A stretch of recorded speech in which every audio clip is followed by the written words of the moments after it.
Morning guys, study with engineer आपका स्वागत है। तो अगर आपने इससे पहले एक लेक्चर नंबर 4 अगर देखा होगा तो हमने उसमें डिफ्लेक्टिंग टॉर्क या इंडिकेटिंग टाइप इंस्ट्रूमेंट में लगने वाले टॉर्क के बारे में डिस्कस किया था। हमने स्टार्टिंग उसी से किया था। उसके बाद फिर हमने डिफ्लेक्टिंग टॉर्क के बारे में देखा था। मैं लिख लेता हूँ पहले कि इंडिकेटिंग टाइप इंस्ट्रूमेंट में कितने प्रकार के टॉर्क अप्लाई होते हैं। तो पहला है अपना, अलग से सेपरेट बना कर लिख लेता हूँ, उसका उसको डिस्कस करना है और कुछ कुछ डेरिवेशंस भी डिस्कस करना है। तो फर्स्ट है अपना डिफ्लेक्टिंग टॉर्क,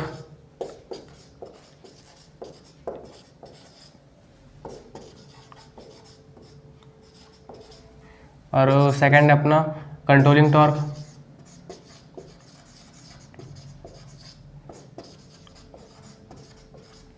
और थर्ड है अपना डैम्पिंग टॉर्क।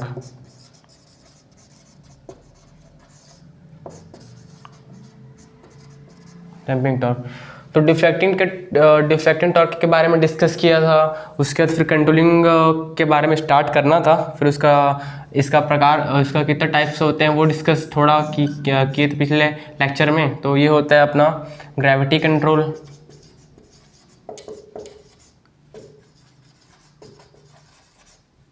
और स्प्रिंग कंट्रोल,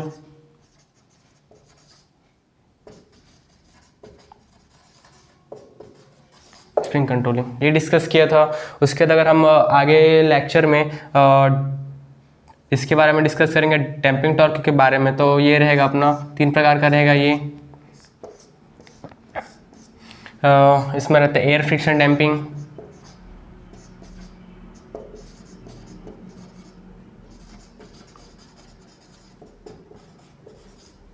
और एयर फ्रिक्शन डैम्पिंग हो गया। फिर fluid friction damping,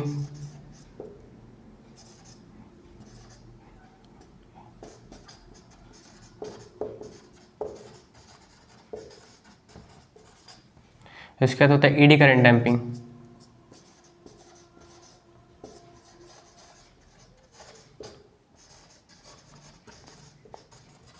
eddy current damping तो आज के लेक्चर में हम ये डिस्कस करने वाले हैं। तो पहले हम स्टार्ट करते हैं अपना डिफ्लेक्टिंग टॉर्क के बारे में।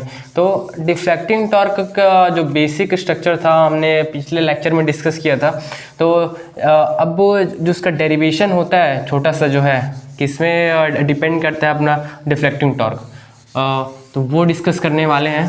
तो जैसे ही मैं अपने इंस्ट्रूमेंट को अप्लाइड वोल्टेज या अप्लाइड करंट अप्लाई करूँगा, अप्लाइड वोल्टेज या करंट के जब इंस्ट्रूमेंट को दूंगा मैं, तो फिर इंस्ट्रूमेंट का जो पॉइंटर है वो मूव करना स्टार्ट होगा या डिफ्लेक्टिंग टॉर्क प्रोड्यूस करेगा। जैसे जो वोल्टेज या करंट है वो हो गया मेरा इलेक्ट्रिकल क्वांटिटी, हाँ, और जो पॉइंटर मूवमेंट कर रहा है वो हो गया मैकेनिकल क्वांटिटी।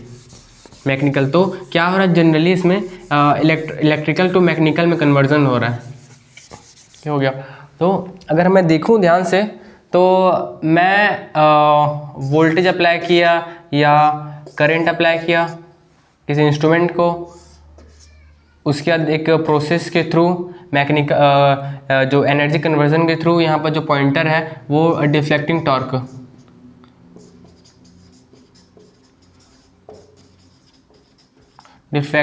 टॉर्क दिखा रहा है। तो क्या हुआ, जो डिफ्लेक्टिंग टॉर्क है इसको मैं टीडी से प्रेजेंट करूंगा।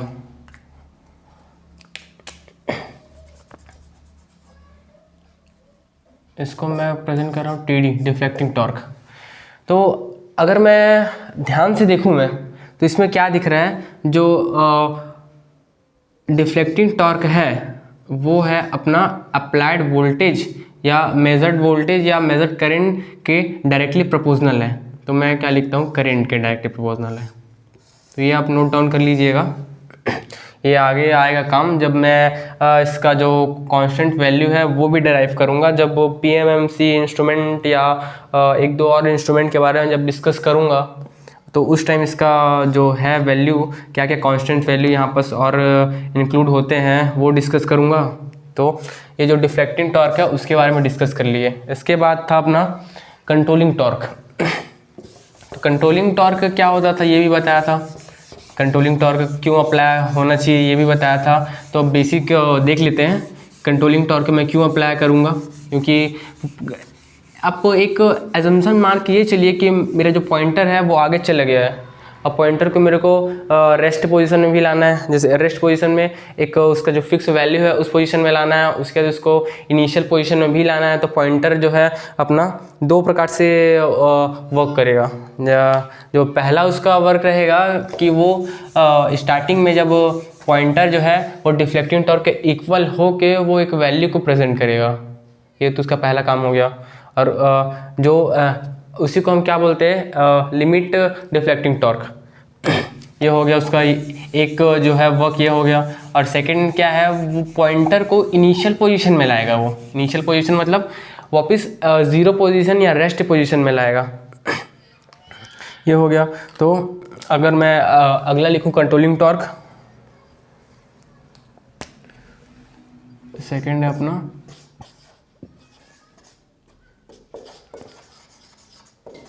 Controlling torque.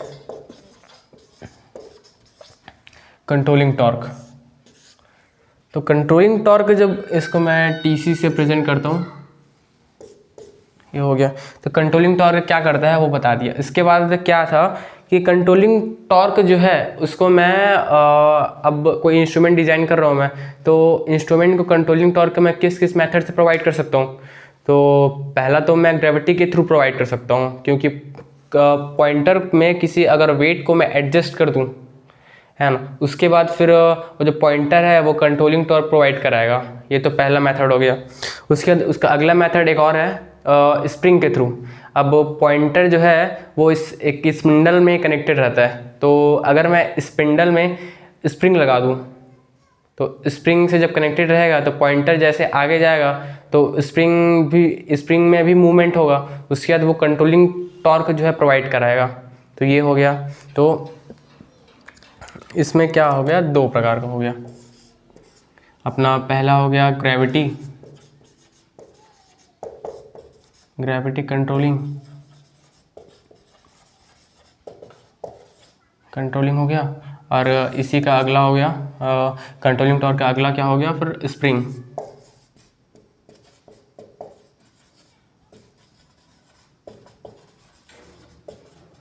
कंट्रोलिंग हो गया, ये हो गया। तो अब ग्रेविटी में जनरली हम वेट का यूज़ करेंगे और स्प्रिंग में स्प्रिंग का यूज़ करेंगे। तो इसके आगे डिस्कस करेंगे हम कि ग्रेविटी जो है, ग्रेविटी कंट्रोलिंग और स्प्रिंग कंट्रोलिंग जो होता क्या है ये। तो फिर अब हम पहला डिस्कस करते हैं ग्रेविटी कंट्रोल, ठीक।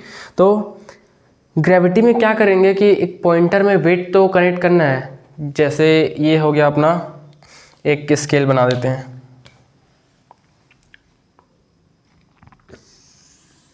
ये अपना इनिशियल पोजीशन है 1 2 3 4 5 1 2 3 4 5 1 2 3 4 ऐसा बोल के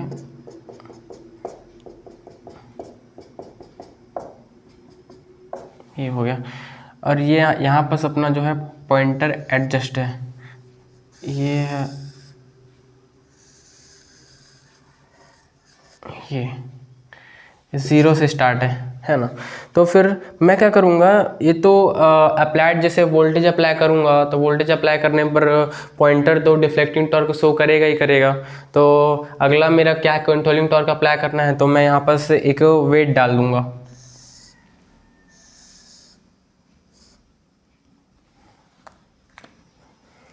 यहाँ पर से एक वेट,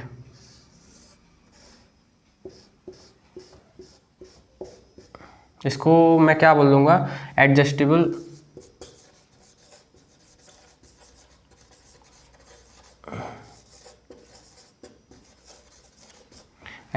वेट अप्लाई कर दिया मैं। तो जो मेरा पॉइंटर है जैसे आगे बढ़ेगा तो ये वेट जो है वो इस डायरेक्शन में बढ़ेगा और मेरा जो पॉइंटर है वो इस डायरेक्शन में बढ़ेगा, ये हो गया।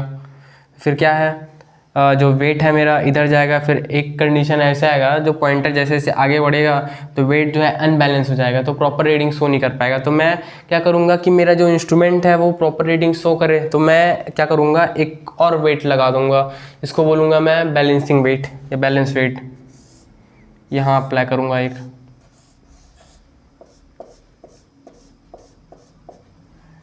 इसको बोलूँगा बैलेंस वेट।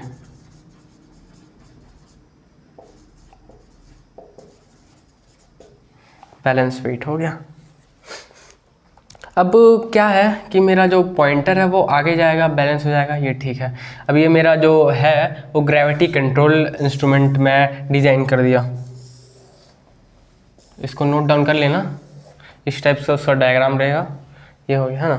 तो अब ग्रेविटी कंट्रोल इंस्ट्रूमेंट का एडवांटेज क्या होगा कि ये तो चीप रहेगा। क्यों? क्योंकि चीपर रहेगा, रेट इसका बहुत सस्ता रहेगा। इसको लॉन्ग लास्टिंग भी यूज़ कर सकते हैं। क्यों? क्योंकि वेट ही तो लगा है सिर्फ। अब वेट जो है मैं पत्थर का लगा सकता हूँ या अदर कोई भी वुड का लगा सकता हूँ। ये हो गया। तो इसका एडवांटेज क्या है कि ये सस्ता होता है और इसको लॉन्ग लास्टिंग यूज़ कर सकते हैं। अब इसका डिसएडवांटेज क्या है? तो डिसएडवांटेज क्या है कि अब इंस्ट्रूमेंट जो है ग्रेविटी पे डिपेंड कर रहा है। मेरा जो इंस्ट्रूमेंट है वो ग्रेविटी पे डिपेंड कर रहा है। तो मैं इंस्ट्रूमेंट को हमेशा इस पोजीशन में ही रखना पड़ेगा मेरे को।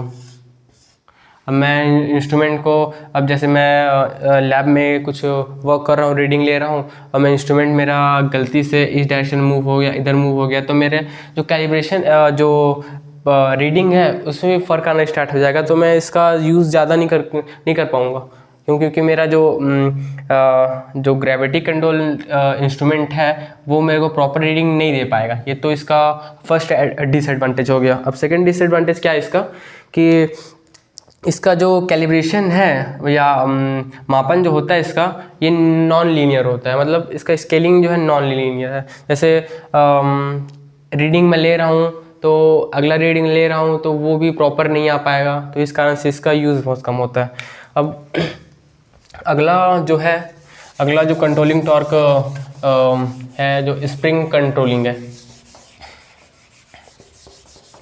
तो स्प्रिंग कंट्रोल क्या होता है? अब जैसे पॉइंटर है मेरे पास, मतलब इंस्ट्रूमेंट में जो पॉइंटर है, तो उस पॉइंटर में जो एक स्पिंडल लगा होता है, जो वो उस स्पिंडल में मैं क्या लगा दूंगा? स्प्रिंग लगा दूंगा।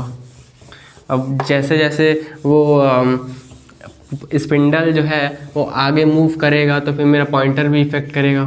एग्जांपल में मैं आपको दिखा रहा हूँ, अपना थोड़ा से डायग्राम में शो करता हूँ। जैसे ये मेरा कैलिब्रेशन के लिए स्केल बना दिया मैं।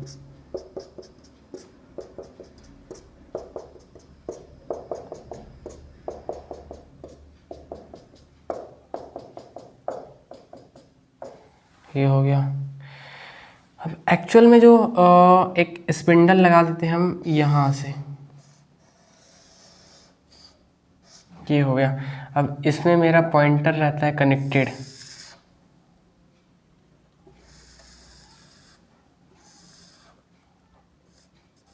ये अब मैं क्या करूँगा? स्प्रिंग लगा दूँगा।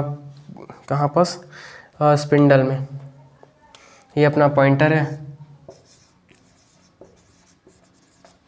ना, और ये अपना स्पिंडल है। ये हो गया। तो यहाँ पास एक स्प्रिंग लगा दूँगा। ये हो गया। अब यहाँ पास भी एक स्प्रिंग लगा देता हूँ मैं। लग गया स्प्रिंग। अब देख सकते हैं ये एक्चुअल में जो आपको डायग्राम में अगर समझ में नहीं आ रहा हो तो बता रहा हूँ। ये जो ऐसा है, ये यहाँ पर लगे मेरा पॉइंटर। अब स्प्रिंग से कनेक्टेड है, तो जैसे पॉइंटर आगे मूव करेगा तो स्प्रिंग यहाँ पर कनेक्टेड है, यहाँ पर कनेक्टेड है। तो फिर जैसे ही आगे जाएगा तो एक कंट्रोलिंग टॉर्क प्रोवाइड हो जाएगा। तो फिर वो डिफ्लेक्टिंग टॉर्क कंट्रोलिंग टॉर्क एक दूसरे इक्वल हो जाएंगे। फिर उसके बाद वो पॉइंटर जो है वो रुक जाएगा।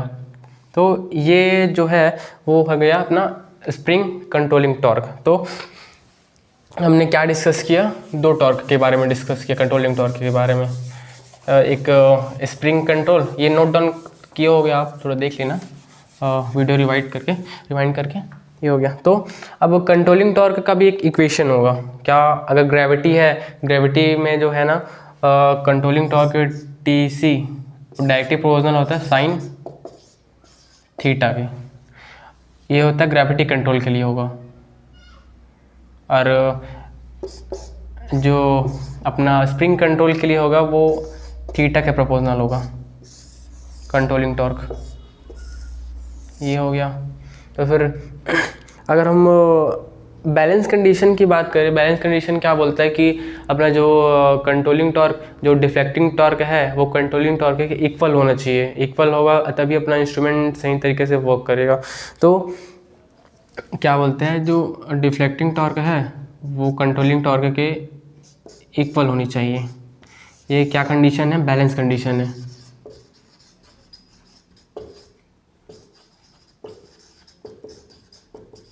Balance condition. तो अगर हम आगे का अगर इक्वेशन ड्राइव करना चाहे तो यहाँ पर देख रहे हैं हम कंट्रोलिंग, ये अपना डिफ्लेक्टिंग कंट्रोलिंग टॉर्क ये है, कंट्रोलिंग टॉर्क ये किसके लिए है, ये ग्रेविटी के लिए है, ये है ग्रेविटी के लिए, ग्रेविटी के लिए, ये स्प्रिंग के लिए है, स्प्रिंग के लिए है ना। तो अगर हम बैलेंस कंडीशन की बात करें तो अगर हम ग्रेविटी के लिए बैलेंस कंडीशन लिखना चाहें तो हमको मालूम है डिफ्लेक्टिंग टॉर्क क्या होता है। डिफ्लेक्टिंग टॉर्क होता है वोल्टेज या करंट के डायरेक्टली प्रोपोर्शनल होता है। तो जब हमारे पास डिफ्लेक्टिंग टॉर्क का वैल्यू है डायरेक्टली प्रोपोर्शनल होता है करंट के, तो जैसे मैं 1 मिनट रुकिएगा, रफ कर देता हूँ अलग अलग डिवाइड करके, ये कर देता हूँ ग्रेविटी के लिए यहाँ और स्प्रिंग के लिए यहाँ। ये तो मैं क्या लिख सकता हूँ, मैं ग्रेविटी के लिए जो डिफ्लेक्टिंग टॉर्क क्या होगा, डिफ्लेक्टिंग टॉर्क होगा अपना करंट के डायरेक्टली प्रोपोर्शनल होगा, और इधर भी जो डिफ्लेक्टिंग टॉर्क होगा वो रहेगा करंट के डायरेक्टली प्रोपोर्शनल।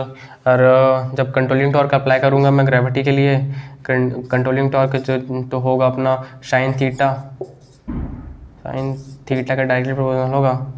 और ये अपना कंट्रोलिंग टॉर्क जब रहेगा तो ये रहेगा अपना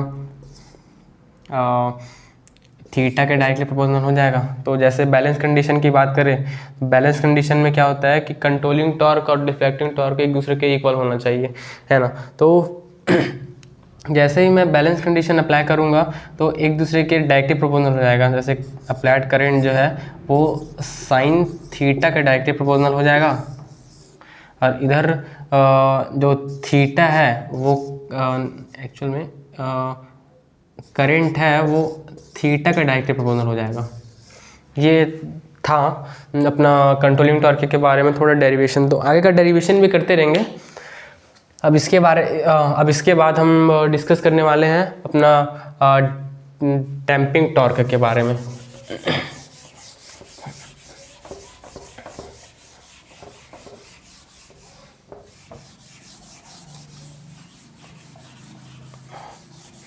अब डैम्पिंग टॉर्क क्या होता है, तो हमने पिछले क्लासेस में भी देखा था, डैम्पिंग टॉर्क के बारे में थोड़ा बहुत डिस्कस किया था।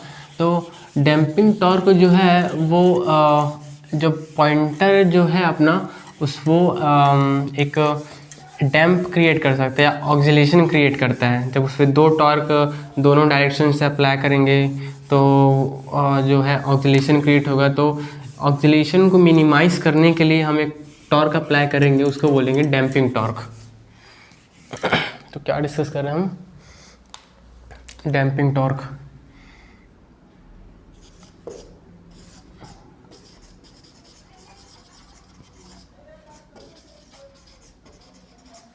है ना। तो डैम्पिंग टॉर्क के बारे में डिस्कस कर रहे हैं हम लोग। तो डैम्पिंग टॉर्क में जनरली हम 3 प्रकार के डैम्पिंग, उससे पहले एक और मेथड वो देख लेते हैं जो कि होता क्या है करके। जैसे आपने ये सुना होगा over damping, under damping, critical damping. तो ये क्या हो वो भी डिस्कस कर लेते हैं।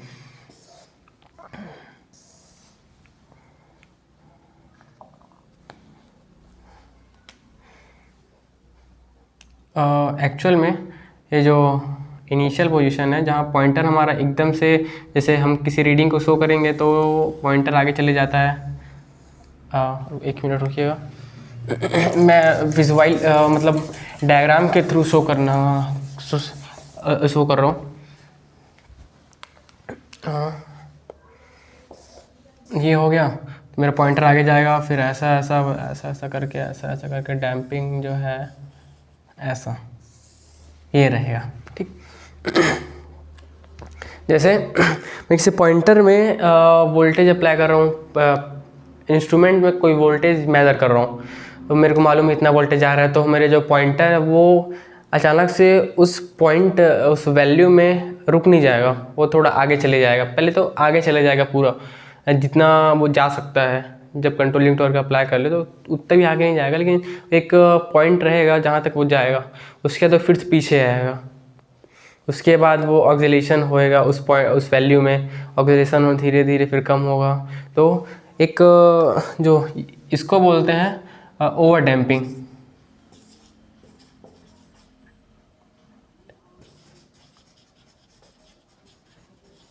इसको बोलते हैं अंडर डैम्पिंग।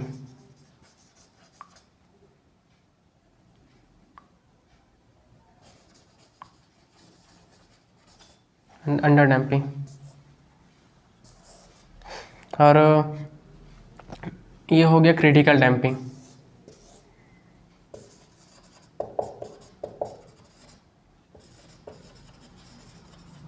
क्रिटिकल डैम्पिंग हो गया। तो यही डिस्कस करना था। अब आगे चल के हम इसी के बारे में डिस्कस करेंगे कि हम किसी इंस्ट्रूमेंट में कौन कौन से जो डैम्पिंग है वो प्रोवाइड करेंगे। तो हमारा जो पहला डैम्पिंग टॉर्क रहेगा वो होगा एयर फ्रिक्शन डैम्पिंग। अब एयर फ्रिक्शन डैम्पिंग क्या होता है? तो एक जैसे अब आपने एक पिस्टन देखा होगा। पिस्टन में क्या रहता है कि इस टाइप से पिस्टन देखा होगा। यहाँ पास एक वो आपने इंजेक्शन देखो, इंजेक्शन में क्या रहता है, एक पिस्टन लगा रहता है यहाँ से।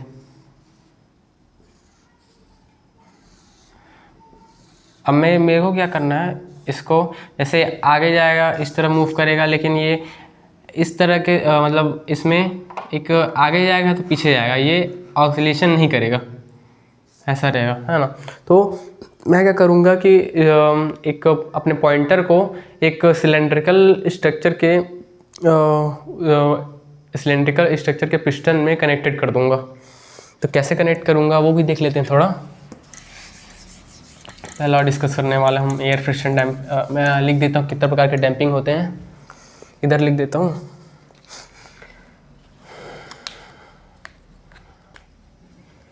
पहला होता है एयर फ्रिक्शन डैम्पिंग।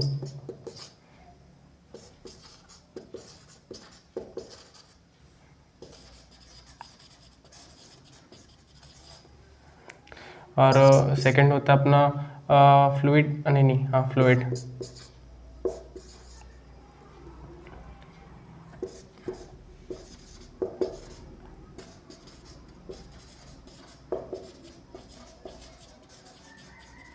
वैसे अगर इस सब्जेक्ट का नोट्स चाहिए रहेगा तो मेरे को मैसेज करिएगा, इसका नोट्स भी प्रोवाइड कर दूंगा मैं। और थर्ड होता है अपना एडी करंट डैम्पिंग।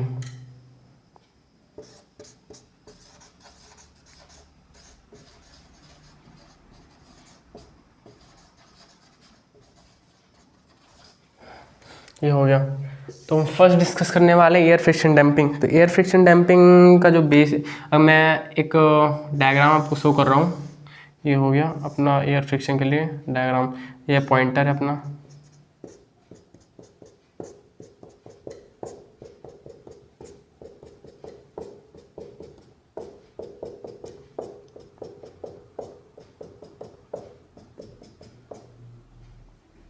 ये हो गया।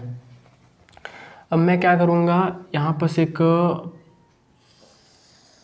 पिस्टन कनेक्ट करने की कोशिश करूँगा मैं, क्योंकि कनेक्टेड रहता है।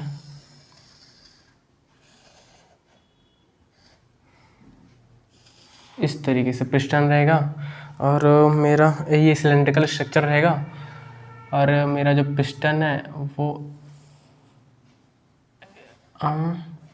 इस तरीके से कनेक्ट रहेगा।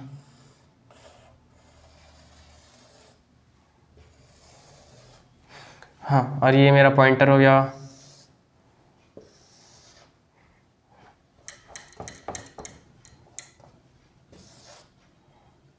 पॉइंटर यहाँ से हो गया ये। अब मैं क्या करूँगा कि पॉइंटर और पिस्टन को एक दूसरे से कनेक्ट कर दूँगा। ये हो गया मेरा पॉइंटर और पिस्टन जो है एक दूसरे कनेक्ट हो गया। अब जैसे एक स्प्रिंग लगा देते हैं, अब ये जनरली कनेक्ट कर दिया मैं, ये हो गया है ना। तो जैसे ही मैं अप्लाइड मेज़र क्वांटिटी को जो वोल्टेज या करंट को मेज़र करूँगा तो मेरा पॉइंटर जो है आगे की ओर जाएगा, एक टॉर्क अप्लाई करेगा जिसको बोलते हैं डिफेक्टिंग टॉर्क। ये पहला हो गया। अब मेरे पास यहाँ पर क्या लगा है, कंट्रोलिंग टॉर्क लगा है, क्या, spring control.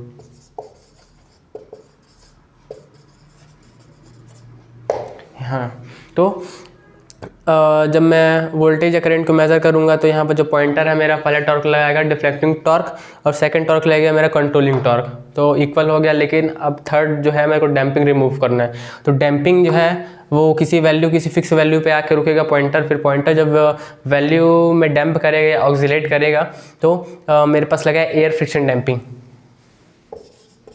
Air friction damping क्या हो गया। तो मेरा जो एयर फ्रिक्शन डैम्पिंग है वो पिस्टन हल्के से नीचे जाएगा, जब पॉइंटर आगे जाएगा पिस्टन नीचे जाएगा, पॉइंटर आगे जाएगा पिस्टन नीचे जाएगा। उसके बाद जो लेकिन वो पिस्टन जो है ऑक्सीलेट नहीं कर पाएगा क्योंकि वो इसमें एयर भरा है, तो लेकिन ये फ्रिक्शन नहीं होगा, है ना। जैसे फ्रिक्शन जो मान लो फ्रिक्शन होगा ना तो फिर पॉइंटर जो है अपना सही रीडिंग नहीं शो कर पाएगा, तो इसको बोलते हैं एयर फ्रिक्शन डैम्पिंग। ये क्लियर है। यहाँ पर स्प्रिंग कंट्रोलिंग लगा है, ये अपना पॉइंटर है, ये अपना सिलेंड्रिकल स्ट्रक्चर है, ये अपना पिस्टन है, ठीक। अब अगला डिस्कस क्या करेंगे हम अपना फ्लूइड फ्रिक्शन डैम्पिंग। तो फ्लूइड फ्रिक्शन डैम्पिंग में जनरली क्या होता है कि हम एक छोटा सा स्ट्रक्चर लेंगे जिसमें हम क्या डिस्कस, एक मिनट रुकना थोड़ा।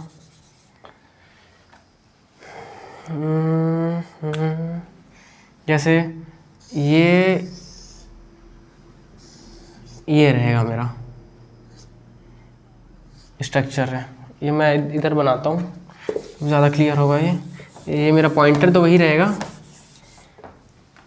इधर देखिएगा इस टाइप का एक स्ट्रक्चर रहेगा जिसमें एक ऑयल भरा रहेगा, विस्कोसिटी, फिर क्या रहता है उसमें डिस्क लगा देंगे।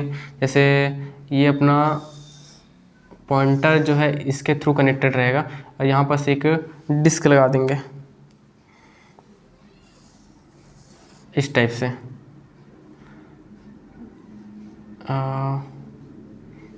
इस टाइप से इसमें डिस्क लगा देंगे। फिर जो पॉइंटर है वो ऊपर जाएगा तो स्मूथ में जाएगा, ऑक्सीलेट नहीं कर पाएगा। तो जो अपना सेकंड टाइप रहेगा फ्लूइड फ्रिक्शन डैम्पिंग, वो एक इसमें लिक्विड रहेगा, इंसुलेशन लिक्विड रहेगा ना। तो इस तरीके से जो है फ्लूइड फ्रिक्शन डैम्पिंग वर्क करता है। ये हो गया। अब थर्ड अपना रहेगा एडी करंट डैम्पिंग। तो एडी करंट डैम्पिंग है वो बेसिकली फैराडेस म्यूचुअल इंडक्शन या फैराडेस जो प्रिंसिपल है उसको आपने स्टडी किया होगा थोड़ा बहुत, तो ये उसी पे बेस्ड है। तो मैं क्या करूँगा कि अपना जो पॉइंटर है उसको एक प्लेट के थ्रू, मैग्नेटिक फील्ड के थ्रू मैं क्या करूँगा, उसको एडी करंट डैम्पिंग प्रोवाइड करूँगा। तो एडी करंट क्या होता है कि दो मैग्नेट है मेरे पास, ये हो गया पहला मैग्नेट मेरा, ये हो गया दूसरा मैग्नेट, ये हो गया N, ये हो गया S, और मेरा ये जो एक प्लेट है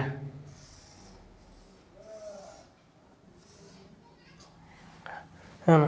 तो एक्चुअल में ये प्लेट थिन है, तो जैसे ही इधर जो मैग्नेटिक फील्ड है, मैग्नेटिक फील्ड पास होगा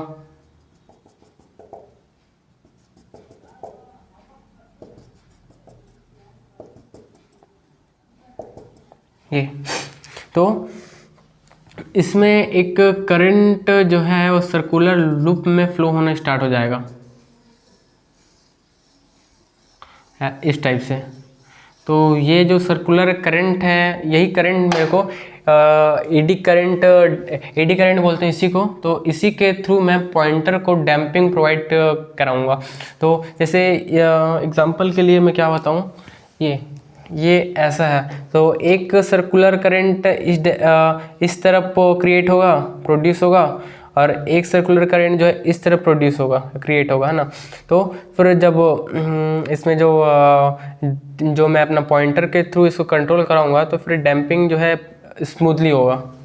तो जो है आज हमने 3 जो कंट्रोलिंग टॉर्क के बारे में डिस्कस किया, और कंट्रोलिंग टॉर्क के बाद फिर जो डैम्पिंग के बारे में डिस्कस किया। कंट्रोलिंग टॉर्क जो होता है वो होता है, हेलो, हाँ, तो कंट्रोलिंग टॉर्क जो के बारे में डिस्कस किया, जिसमें स्प्रिंग कंट्रोल और ग्रेविटी कंट्रोल के बारे में डिस्कस किया, और उसका जो बेसिक स्ट्रक्चर होता है उसके बारे में डिस्कस किया।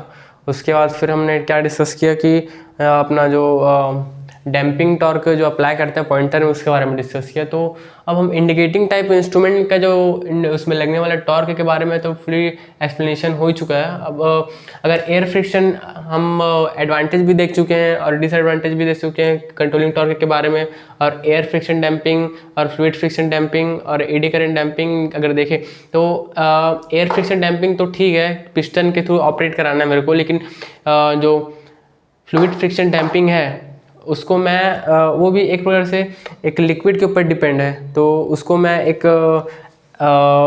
ऐसे ही रख के मैं यूज़ कर सकता हूँ। अगर लिक्विड इस डायरेक्शन में मूव हुआ फिर भी दिक्कत है, मेरा इस डायरेक्शन में मूव हुआ फिर भी दिक्कत है। तो मैं नहीं चाहूँगा कि मेरा जो इंस्ट्रूमेंट जो मैं डिज़ाइन कर रहा हूँ वो इंस्ट्रूमेंट मेरे को दिक्कत दे। बस ये रहे कि मैं जो इंस्ट्रूमेंट यूज़ करूँगा वो मेरे लिए मतलब बेहतर हो, बस। तो ये इसका एक डिसएडवांटेज हो गया। और एडी करंट जो है वो मैग्नेटिक फील्ड पे डिपेंड करेगा। जब जो डैम्पिंग रहेगा तो वक्त के साथ फिर मैग्नेट भी प्रॉपर तरीके से वर्क नहीं करता, ये भी हो गया। तो थोड़ा डिसएडवांटेज भी है और एडवांटेजेस भी है इसके। तो आज हमने ये सब चीज़ें डिस्कस किए। फिर इसके बाद फिर आगे का जो हमारा लेक्चर रहेगा वो इसके आगे का लेक्चर रहेगा। ओके, तो फिर अगला लेक्चर आ जाएगा, ठीक है। अब ओके, थैंक यू। अगर आपको लेक्चर अच्छा लग रहा है तो वीडियो को लाइक कीजिएगा, सब्सक्राइब कीजिएगा और चैनल को सब्सक्राइब कीजिएगा। Okay, thank you.